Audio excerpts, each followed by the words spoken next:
A flood? Really? The whole earth? Not the whole earth. I'm confused. Tell me the story again? Hey, what's up, everybody? Brian here with Practically Biblical, and we are working our way through some of the most unbelievable stories in the Bible. In this video, we're diving into the flood story in the book of Genesis.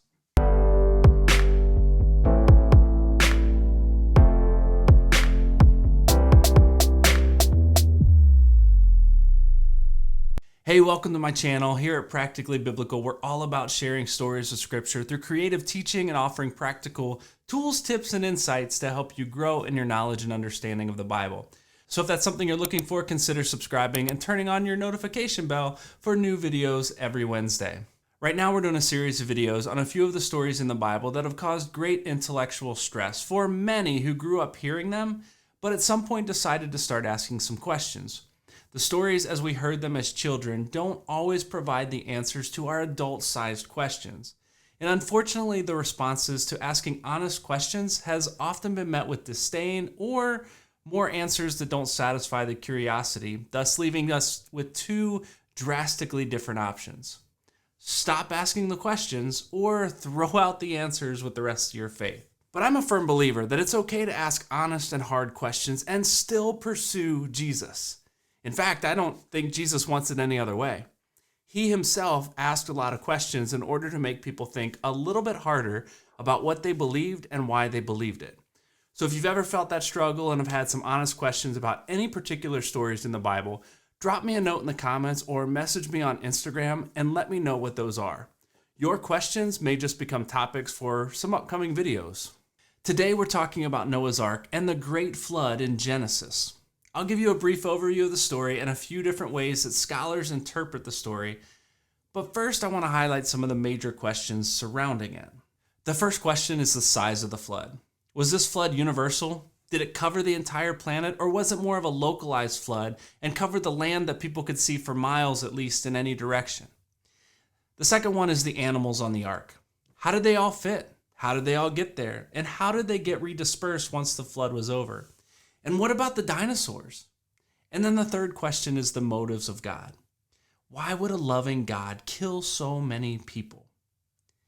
Now let's look at the story and see how these questions do or do not run the story of the ark aground. I'll break it down into three parts. The world before the flood itself, and a little bit of the world after the flood. So let's start with the pre-flood world. In the early chapters of Genesis, you'll see that people lived a long time, upwards of 700 to 800 to even 900 years. And according to these stories, Methuselah himself was the oldest man who ever lived at 969 years old. And according to scriptures, he potentially even died in the year of the flood. Now, beyond humans living such long lives, the created order of the world God had established was spiraling out of control. In just a single generation, humanity's disobedience went from eating fruit from the wrong tree to cold-blooded and jealous murder. Then a couple generations later, we read about a man named Lamech who not only murdered people but boasted of it. Violence and war and death became commonplace in a world that was set up for life to thrive. Then in Genesis 6, we get this crazy passing comment about the sons of God having children with the daughters of men, and the beings called Nephilim roaming the earth. Now there's so many different opinions and interpretations on this passage alone that I may actually do another video about it, so let me know in the comments if you'd like to see some content about that. But the major concern in the pre-flood world is found in Genesis 6 verse 5. The Lord saw how great the wickedness of the human race had become on the earth, and that every inclination of the thoughts of the human heart was only evil all the time. Great wickedness, every inclination, only evil all the time. Those are some big issues, especially when such great wickedness was being wrought on the planet by the very ones who were created to share God's goodness and authority over all of creation.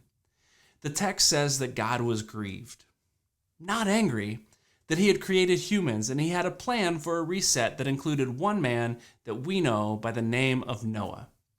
Now let's talk about Noah and the flood itself. In the story, God told Noah he was going to put an end to all people except for he and his family. He asked Noah to build a big boat, an ark that would safely carry him, his family, and lots of animals through the impending flood. The plan was that they would be the righteous ones to serve as seeds for the reset. Noah was given very specific instructions on how to build this ark so that it would be big enough to carry all that it needed to carry. Then Noah went about the work of building this massive, buoyant animal shipping container. And the text states that male and female pairs of every kind of animal and 7 pairs of clean animals were brought to Noah on this adventure. Now there's debate about how long it took Noah to build this ark, ranging anywhere from 5 years to 120 years, based on some extrapolations from a few different passages in the Bible. But regardless of how long it took to build, when the time came, they entered the ark, at which time we get another curious verse in Genesis 7:16. It says, "Then the Lord shut him in." Now hang on to that verse for a second, because I think that means something that we'll get to a little bit later, so be sure to stick around until the end to find out what.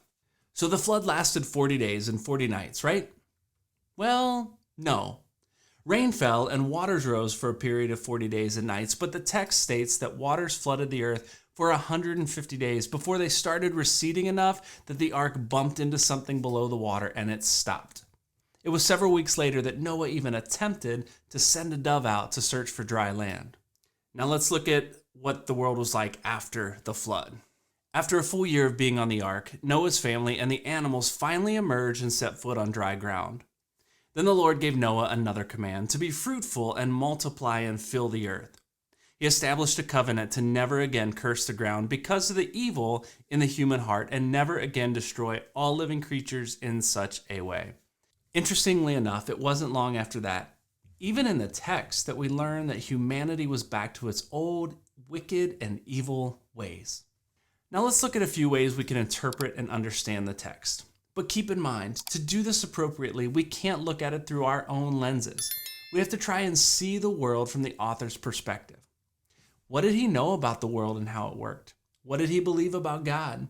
What did he intend to communicate? And what language and vocabulary did he have to do so? Let's look at 3 ways we can interpret the story to see which ones hold water. Number 1, we can interpret the story as a total work of fiction. After all, there are a lot of other flood stories that don't share the same details, and maybe all are fictitious and made up myths, in which case you can throw it out the window and stop the video now.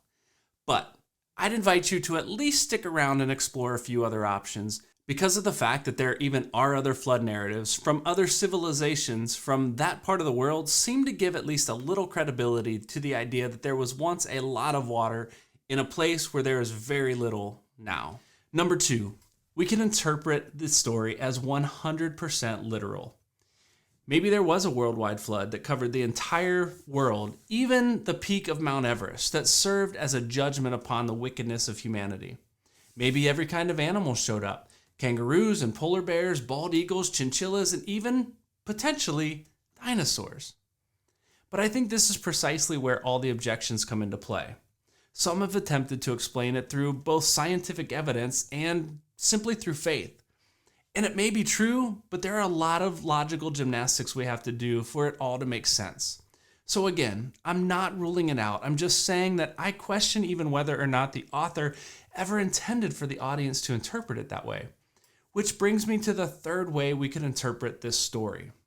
Maybe the story is a human author's inspired interpretation of a real historic event.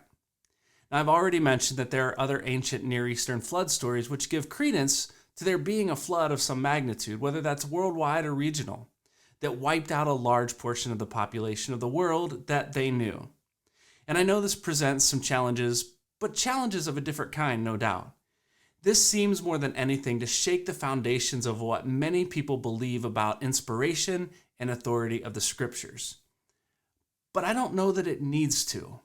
This story is packaged as part of a larger grouping of stories from Genesis 1 to 11. And when we look at the whole of those stories, we see a repetitive pattern that moves from chaos when God's not present or God is ignored to order as God intervenes in the story. This flood story specifically seems to be one of decreation and recreation.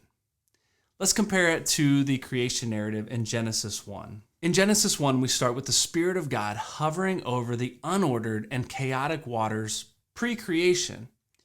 Eventually, through a series of creative acts, land appears out of the waters, then the animals are created, and eventually mankind is created, and then told to multiply, spread out, and fill the earth. This story, the flood story, starts with the wickedness of mankind and the choosing of a single family of humans to save. This one family is called out of the wickedness and onto the ark. Now there's a selection of animals that follow, and when the waters came, the land was swallowed up by the water. And eventually, the earth was once again covered in the dangerous waters of chaos. But we read in Genesis 8 and 9 that after 40 days, the waters above and the waters below were shut off, and after another 150 days began to recede, and land emerged from the water. Once that land was dry enough, animals emerged from the ark to inhabit the dry ground. And finally, the one family who survived the flood emerged and were given the same command we find earlier to multiply, spread out, and fill the earth. Now, this doesn't necessarily negate that it literally happened in the same pattern, but it may simply be that this is how the author, who knew nothing of the round planet he inhabited, was divinely inspired to tell the story of a very real and cataclysmic event to others who shared his same frame of reference. But either way, the consistency of this pattern demonstrates the consistency and character of God, who desires relationship with his creation, as well as partnership with and responsibility of those who bear his image. There's one more thing I promised I'd get back to, but before I do, I'd like to know which of these three interpretations makes the most sense to you. Now to follow up on my promise. Do you remember a few minutes ago when I mentioned a strange verse when Noah and his family entered the ark? Genesis 7 verse 16 says, "Then the Lord shut him in."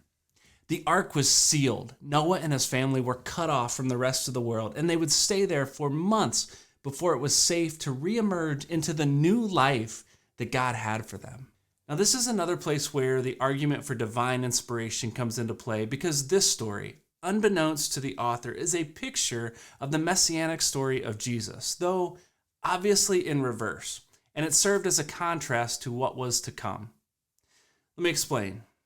In the flood story, God dealt with the wickedness of mankind by saving one relatively righteous man and destroying the rest. The gospel, however, as it does for so many other things, turns this story upside down and involves one truly righteous man who died and was shut into a grave for a time on behalf of the wickedness of the rest of the world, to provide a way for all of humanity to be saved. There's still more to come in this series of videos, and I posted the link to the entire playlist in the description. So be sure to check that out, and if you liked this video, it would be excellent if you let me know that by hitting that icon and letting me know what was helpful.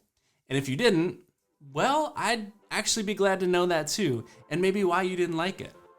I posted a couple videos on the next screen that might not be as controversial as this one, so if you care to see more, go ahead and click those thumbnails, and I'll see you in the next one.